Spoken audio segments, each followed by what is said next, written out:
नमस्कार। दूरदर्शन उत्तर प्रदेश के सजीव फोन इन कार्यक्रम मिशन हेल्थ में मैं शिवाशीष आप सभी का बहुत बहुत स्वागत करता हूं।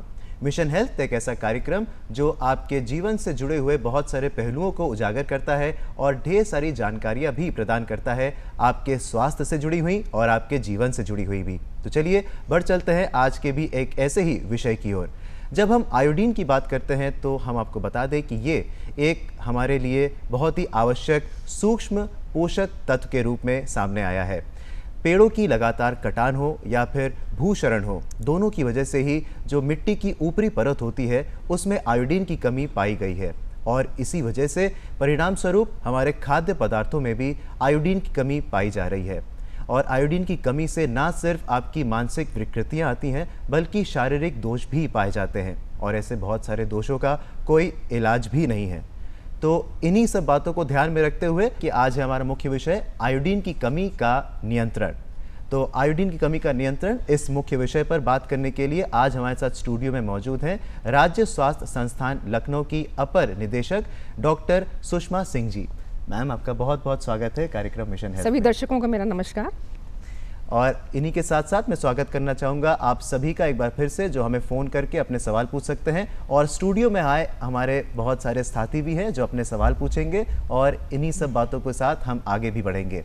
और आप सवाल पूछने के लिए हमें फ़ोन कर सकते हैं और अब हमारे फ़ोन नंबर्स आपके लिए मौजूद हैं। हमारे फ़ोन नंबर्स हैं 0522 2205 इसी के साथ साथ 0522 2288 और 0522 4076 तो इन नंबर्स पर फ़ोन करके आप हमसे लाइव जुड़ सकते हैं हमारे इस कार्यक्रम से।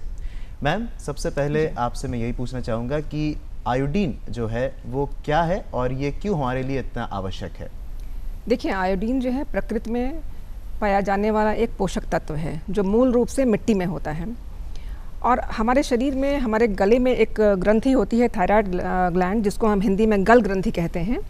ये इस आयोडीन की मदद से थायरॉक्सिन नाम का एक हार्मोन बनाती है और ये हार्मोन हमारे शारीरिक विकास के लिए, हमारे मानसिक विकास के लिए अत्यंत आवश्यक होता है। इसके अतिरिक्त जो है ये हमारे शरीर में जो मेटाबॉलिज्म की प्रक्रिया होती है उसको ये नियंत्रित करता है, फिर हमारे शरीर के तापमान को नियंत्रित करता है। तो इस तरह से ये आयोडीन जो है वो हमारे लिए बहुत आवश्यक है। जी, तो हमने जाना क्यों आवश्यक है आयोडीन हमारे लिए। नंद स्वरूप मिश्रा जी हमारे साथ फोन लाइन पर मौजूद है, हमारे पहले कॉलर। तो आइए उनसे बात कर लेते हैं।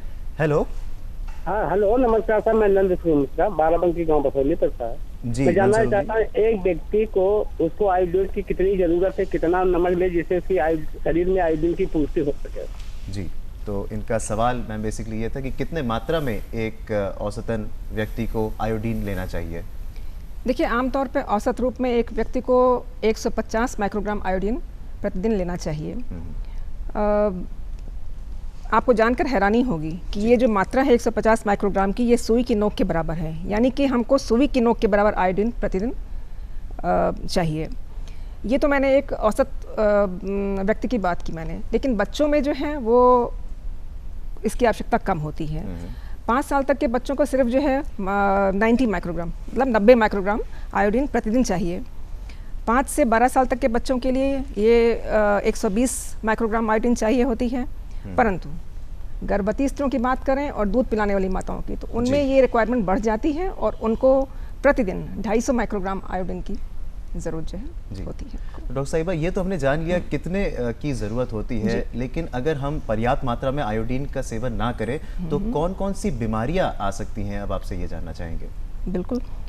देखिए, पर्याप्त मात्रा में अगर आयोडीन हमारे शरीर को नहीं मिलती है तो उससे बहुत सारी शिकायतें या बीमारियां हो सकती हैं, जैसे कि बच्चों में शारीरिक और मानसिक विकास उनका प्रॉपर ना होना, उसमें रुकावट आना, फिर उनका जो है वो उसमें गूंगापन, बहरापन होना, उनका मानसिक मंता का शिकार हो जाते हैं बच्चे। इसके अतिरिक्त अगर प्रेगनेंसी के दौरान जो है बार बार गर्भपात होना, समय से पहले बच्चा हो जाना या मरा हुआ बच्चा पैदा होना, ये हो सकता है। और आयोडीन की कमी का जो सबसे कॉमन जो जाना माना लक्षण है वो घेंगा रोग का होना होता है, जो आप सब जानते होंगे। इस रोग में घेंगा वास्तव में है क्या? इस रोग में जो हमारी एक गलग्रंथि होती है, इसको पर्याप्त मात्रा में आयोडीन नहीं मिलती है तो ये हार्मोन नहीं बना पाती है। इस दशा में ये ओवर एक्टिव हो जाती है और ये एक सूजन के रूप में हमारे गले में दिखाई पड़ती है ये। और चूँकि थायरॉक्सिन हार्मोन प्रॉपर अमाउंट में नहीं बन रहा है तो ये कंडीशन जो है वो हाइपोथायराइडिज्म कहलाती है। और इसके कुछ लक्षण हैं, जैसे कि अत्यधिक थकान का महसूस होना, और किसी भी कार्य को करने में आपका जो कंसंट्रेशन नहीं होता है, आपकी जो याददाश्त है वो भी, उसमें भी कमी आती है, उसमें वज़न बढ़ने लगता है आपका। ऐसे मरीज़ जो होते हैं वो डिप्रेशन में पास हो जाते हैं, अवसादग्रस्त हो जाते हैं ये लोग। और अगर हम बात, ये जो स्किन है ये भी बिल्कुल ड्राई होती है, बाल बहुत हल्के हो जाते हैं। ये सब कुछ लक्षण होते हैं। और महिलाओं में मासिक धर्म से संबंधित कुछ अनियमितताएं भी इसकी कमी से हो जाती हैं। जानेंगे और भी बहुत सारी बातें। अनीता जी हमारे साथ फोन लाइन पर मौजूद हैं, फिरोजाबाद से कॉल किया इन्होंने, आइए उनसे बात कर लेते हैं। हेलो हेलो हेलो जी अनीता जी, आपका बहुत बहुत स्वागत है कार्यक्रम मिशन हेल्थ में। आप अपना सवाल पूछ सकती हैं। जी नमस्कार। डॉक्टर साहब से मैं ये जानना चाहती हूँ कि अगर हम रेगुलर बचपन से आयोडाइज नमक यूज कर रहे हैं, क्या उससे भी कोई दिक्कत हो सकती है ज्यादा आयोडीन की वजह से? और ये भी जानना चाहूंगी कि जो आयोडाइज नमक यूज किया जाता है, लोग कहते हैं कि जब दाल वगैरह में डाला जाता है और भाप के साथ आयोडीन उड़ जाता है, तो नमक खाने का सही तरीका क्या है ताकि आयोडीन सही तरीके से प्राप्त हो सके, ये जानना चाहूंगी। मैम सवाल से आपको रूबरू एक बार करवा दूं। जी बिल्कुल। सवाल ये था कि क्या आयोडीन की मात्रा अगर ज़्यादा हो जाती है तो क्या उससे कोई बुरी बात हो सकती है? और दूसरा इनका सवाल ये था कि बहुत बार आयोडीन जो होता है वो भाप के कारण उड़ जाता है बनाने में, तो क्या उससे कोई कमी आ सकती है? ये दो मेन सवाल थे।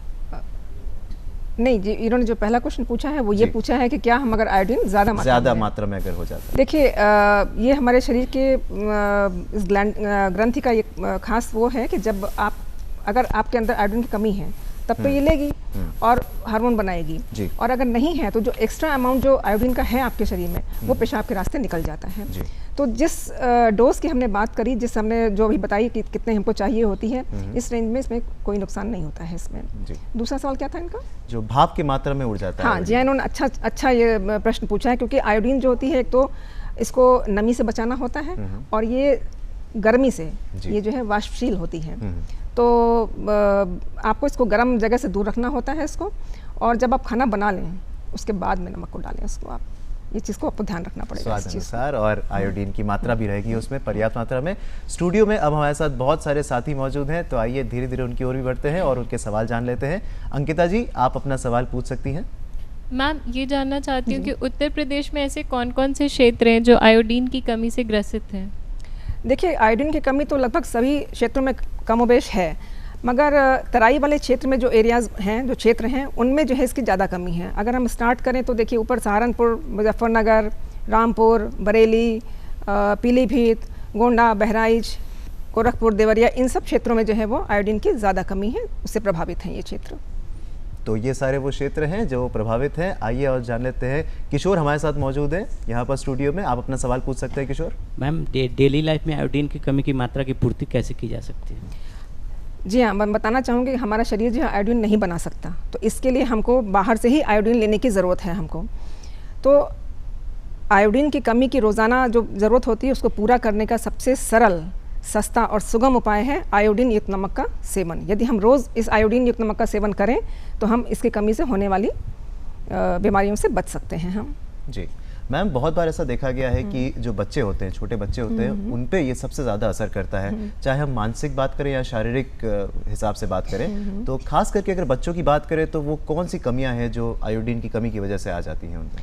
देखिए, यहाँ मैं आपको बताना चाहूँगी कि जो बच्चे के मस्तिष्क का जो विकास होता है, जब बच्चा माँ के गर्भ में होता है, तो गर्भावस्था के तीसरे महीने से लेकर के जब बच्चा पैदा होता है तो 3 साल तक की उम्र तक में इसके मस्तिष्क का जो 90% डेवलपमेंट होता है वो हो जाता है। तो इस दौरान जो अगर मान लीजिए बच्चा पैदा हो गया और उसमें जो है वो आयोडीन की कमी है उसमें, तो ये मानसिक विकृति आ सकती है।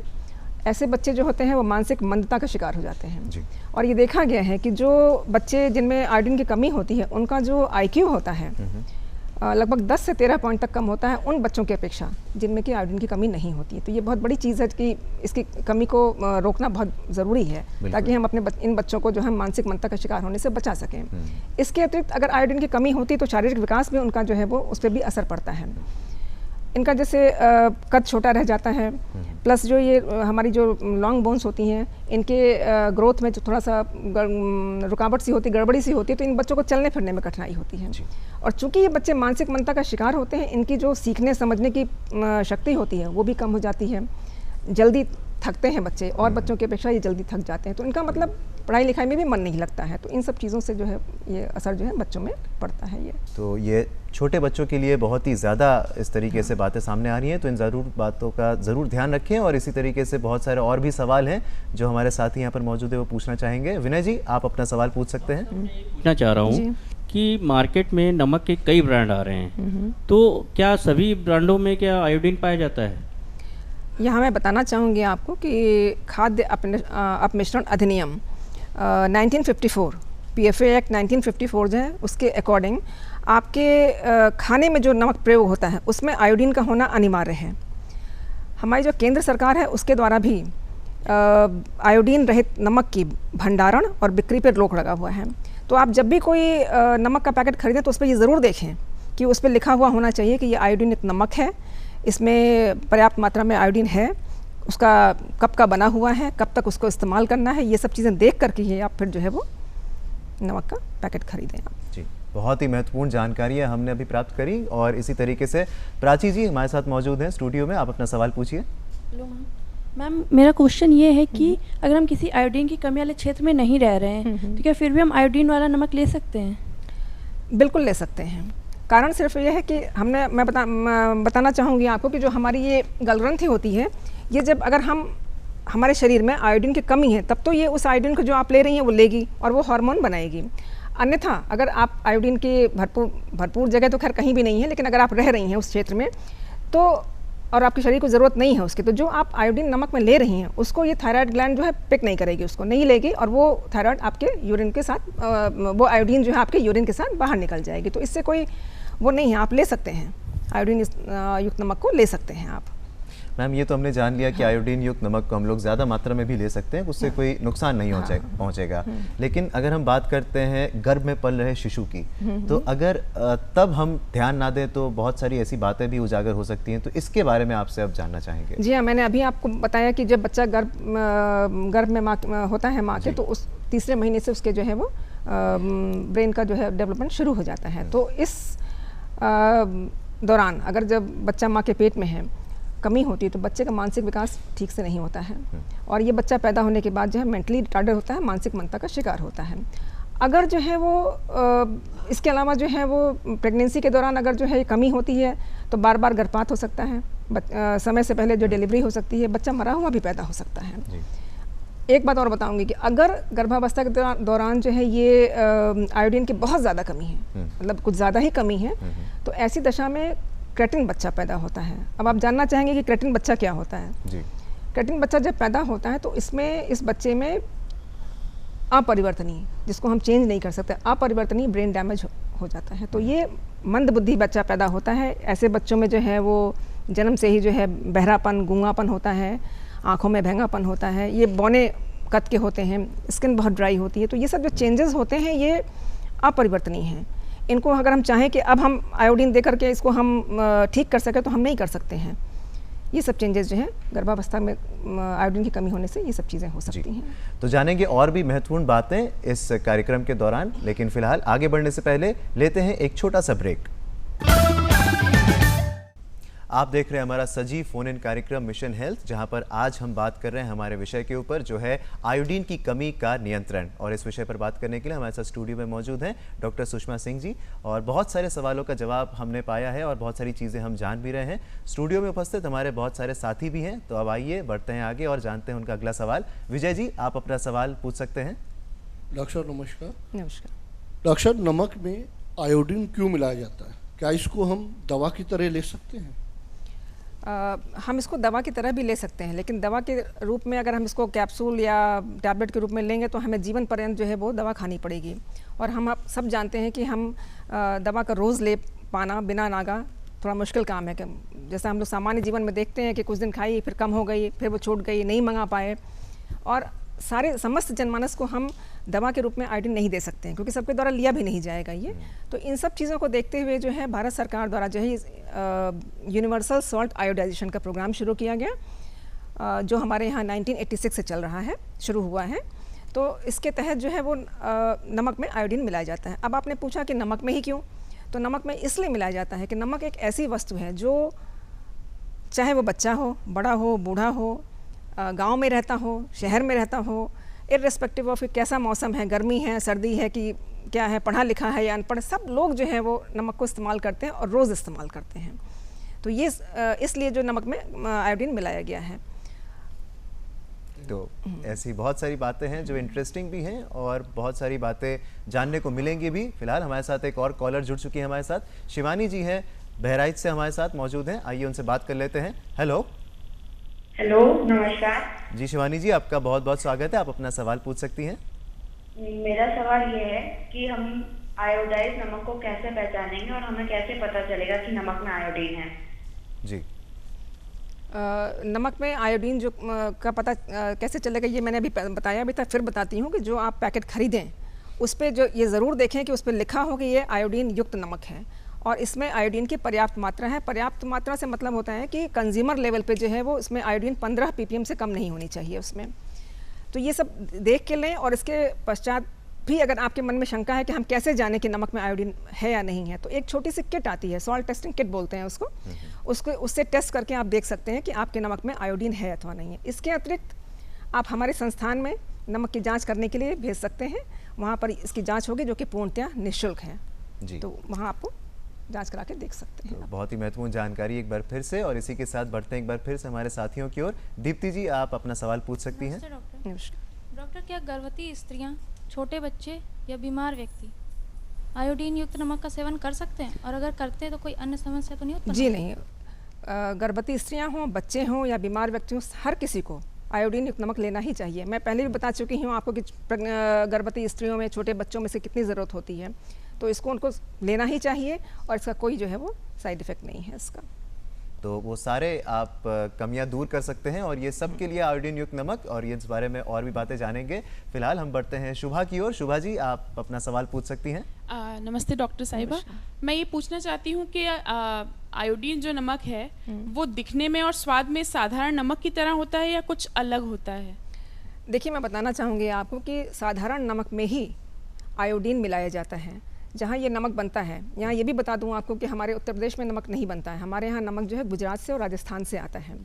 तो जहाँ ये नमक बनता है वहाँ पे ये स्प्रे के द्वारा जिसमें आयोडीन मिलाई जाती है इसमें, और इसको मिलाने से इसके ना तो रंग पे ना इसके स्वाद पे किसी चीज़ पे कोई असर नहीं पड़ता। तो ये बिल्कुल देखने में, स्वाद में साधारण नमक जैसा ही होता है ये। और इसी के साथ हमारे साथ बहुत सारे फ़ोन लाइंस पर हमारे साथ कॉलर्स जुड़ रहे हैं। तो श्रीनगर से परवेज़ हमारे साथ जुड़ चुके हैं, उनसे बात कर लेते हैं। हेलो।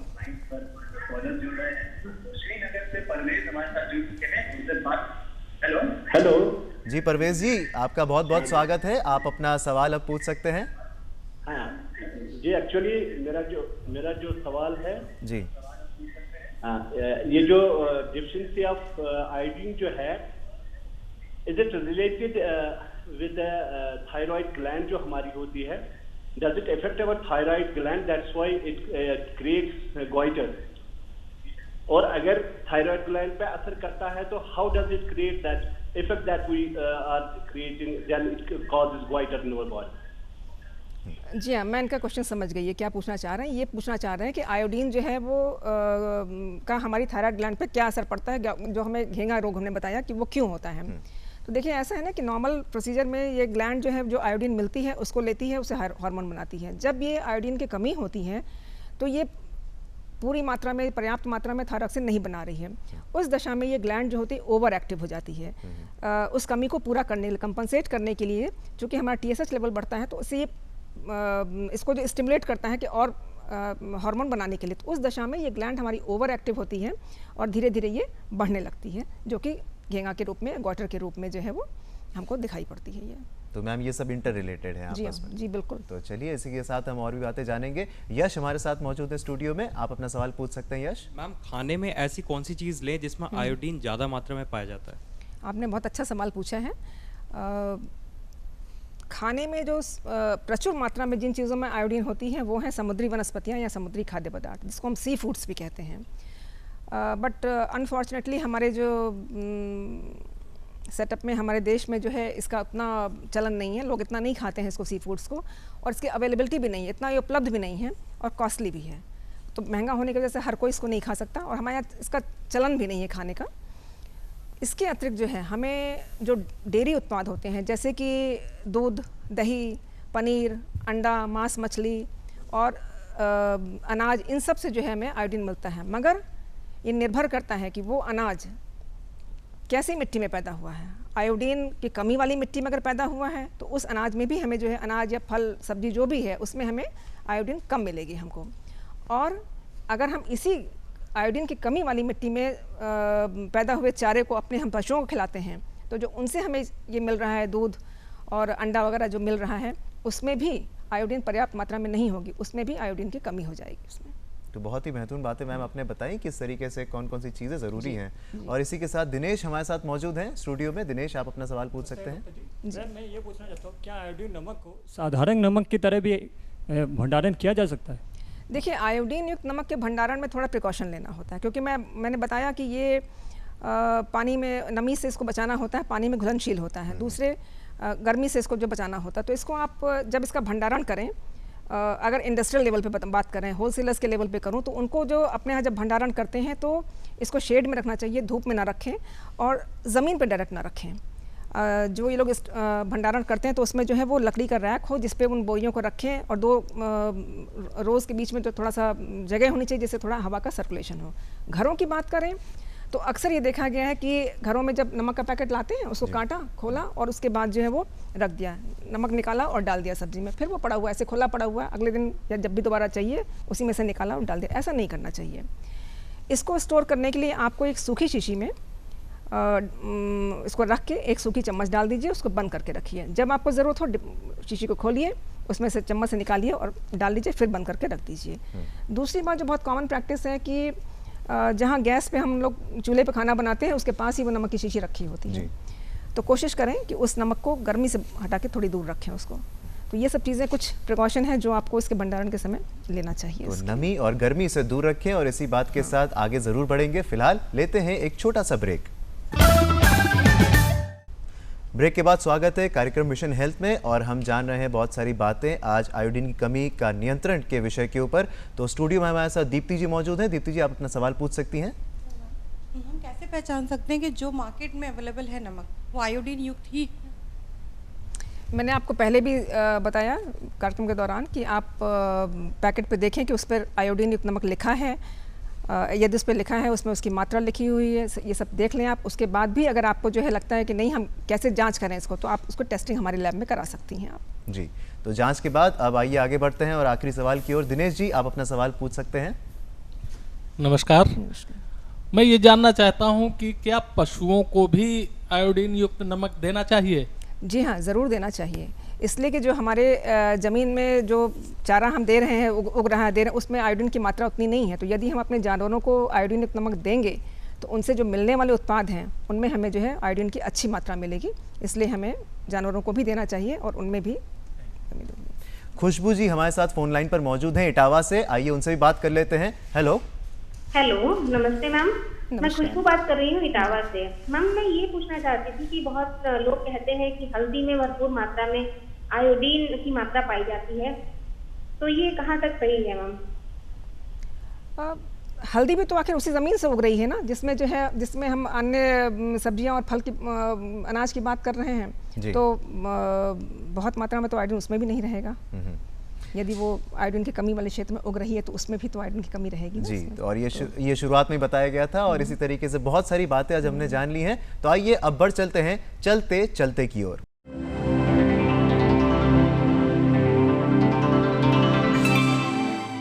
चलते चलते हम एक सवाल आपसे पूछते हैं और उस सवाल का सही जवाब देकर आप हमारे इस कार्यक्रम में आमंत्रित हो सकते हैं। तो चलिए बढ़ चलते हैं आज के सवाल की ओर। आज का सवाल है, हम शरीर के लिए आवश्यक आयोडीन की रोजाना आवश्यकता की पूर्ति कैसे कर सकते हैं? सवाल एक बार फिर कि हम शरीर के लिए आवश्यक आयोडीन की रोजाना आवश्यकता की पूर्ति कैसे कर सकते हैं? और इस सवाल का जवाब आपको हम तक पहुंचाना है और जवाब पहुंचाने के लिए हमारा पता अब नोट कर लीजिए। हमारा पता है प्रस्तुतकर्ता मिशन हेल्थ, कमरा नंबर 205, दूरदर्शन केंद्र 24 अशोक मार्ग, लखनऊ 226001 और हमारी ईमेल आईडी है missionhealth.ddupklko@gmail.com। तो इस पर आप अपने जवाब हमें भेज सकते हैं। और मैम आप आई यहाँ पे, आपका इतना सारा योगदान आपने दिया, यहाँ पे इतना समय दिया, उसके लिए बहुत बहुत धन्यवाद। और आपका भी बहुत बहुत धन्यवाद जो निरंतर हमारे साथ जुड़े रहे। और इसी के साथ हम ज़रूर दोबारा आपसे जुड़ेंगे और ऐसी ढेर सारी बातें उजागर करेंगे जो हम सब के लिए लाभदायक हो।